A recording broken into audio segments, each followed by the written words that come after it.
JDCap 26 here, just do tips, repairs, and hobbies, and with these Lysol Smarts. And I'm going to show you afterwards what they look like. But we're going to put it in a bottle like that. We're going to take a bolt and put it on top. I'm going to tap it.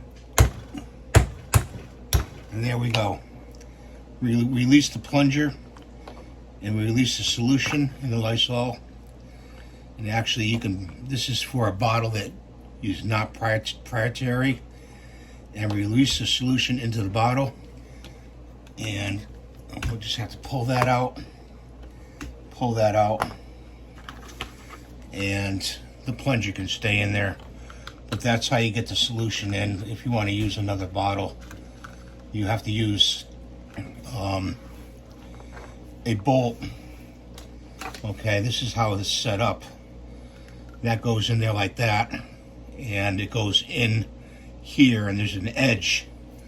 Okay, so you put the bolt on top and you hit it with the hammer, and this will pop down. This bottle is not designed to push the plunger down, so that's why you have to buy the Lysol bottle. But that's how you get it, so you can use a solution. So I wanted to show you that. I wanted to figure it out. I hope this helps you. I hope you have a good day. You'll see this inner edge here. Just get something a little bit bigger than the bolt, and you can pop that solution and put it in the bottle and use it. A friend of mine gave this to me, and he says, "Can you figure these out?" So, thanks for watching. Have a great day. We'll see you in the next video.